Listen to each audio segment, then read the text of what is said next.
चलते हैं छत्तीसगढ़, जहां की 70 सीटों पर दूसरे चरण के लिए सुबह 8 बजे से लगातार वोटिंग की जा रही है और वहां पर जो नक्सल प्रभावित इलाके हैं वहां पर सिर्फ 3 बजे तक ही वोटिंग होगी। लेकिन इन सब के बीच कांग्रेस पार्टी के भीतर किस तरह से मुख्यमंत्री पद को लेकर अब यहां पर दावेदारों की जो संख्या है वो बढ़ती हुई चली जा रही है। टीएस सिंहदेव को हम सभी जानते हैं, डिप्टी सीएम है, 2.5 साल के फॉर्मूले की बात लगातार बीते 5 सालों तक चलती रही है छत्तीसगढ़ में। लेकिन आज मतदान के दिन दिल की बात कैसे उनकी जुबान पर आ गई, उनकी ओर से क्रिकेट मैच का उदाहरण देते हुए कहा गया कि भले ही कप्तान हमारे मुख्यमंत्री बघेल हों, लेकिन शमी को उन्होंने बताया कि मैन ऑफ द मैच तो शमी है, यानी कि खुद को शमी बताते हुए और मैन ऑफ द मैच बताते हुए छत्तीसगढ़ के दिखाई दे रहे हैं। और क्या कुछ कहा गया है छत्तीसगढ़ के डिप्टी सीएम की ओर से, सुनिए। हम लोग जो भी काम करते हैं किसी एक क्षेत्र के लिए नहीं करते। अगर मेरे को स्वास्थ्य विभाग में काम करने का अवसर मिला है सरकार में, तो मैं सरगुजा में काम नहीं करता। सिर्फ मेरी जवाबदारी छत्तीसगढ़ के लिए। मैं अगर मेडिकल एजुकेशन विभाग के मंत्री के रूप में जिम्मेदारी संभाल रहा हूं, तो मेरी जवाबदारी सरगुजा की नहीं है। सिर्फ सरगुजा में पैन छत्तीसगढ़ आप कह रहे हैं कि ऑब्वियसली जो हम लोग काम करते हैं तो पूरे छत्तीसगढ़ में काम करते हैं। नेता प्रतिपक्ष के रूप में काम किया तो मैं सरगुजा में ये काम नहीं करता था। और विराट कोहली की विशेषता, बहुत बड़ी उपलब्धि उस मैच में थी 50वां शतक का, बहुत बड़ा कीर्तिमान तेंदुलकर को उन्होंने पार किया। 49 सेंचुरीज तेंदुलकर के थे और उनका स्ट्राइक रेट अगर आप देखेंगे तो श्रेयस अय्यर से कम था, लेकिन कंसिस्टेंटली करेंगे तब फिर कोहली के बराबर आ सकते हैं। और man of the match eventually दोनों सेंचुरियन के ऊपर कौन बने? शमी जी।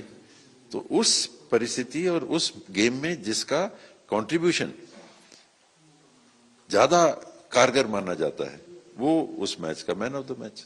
रेल्म ऑफ पॉसिबिलिटीज होने को तो कुछ भी हो सकता है, बट एक जो सिचुएशन है, आज सिटिंग सीएम है एंड उनकी टीम है, उनके वाइस कैप्टन है एंड पहले कोहली भी कैप्टन थे, फिर रोहित भी वाइस कैप्टन थे, वो चेंज हुआ, होता रहता है, everything happens, but what is best is what should happen is best for the state. I think he is the most deserving.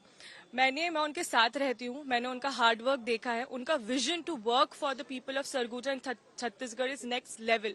वो दिन रात सिर्फ ये सोचते रहते हैं कि कैसे छत्तीसगढ़ में, सरगुजा में नई स्कीम्स आए, लोगों को एम्प्लॉयमेंट मिले, रोड्स बने, पानी बने। बहुत काम कर भी पाते हैं, बहुत नहीं भी कर पाते बिकॉज ऑफ व्हाट्सएवर रीजंस।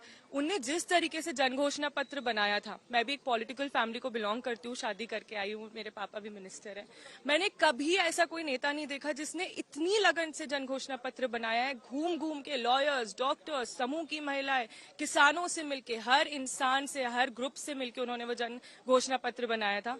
सो अगर आप मुझसे पूछेंगे, he is the most deserving because he really wants to work and बाकी देखेंगे जो होगा।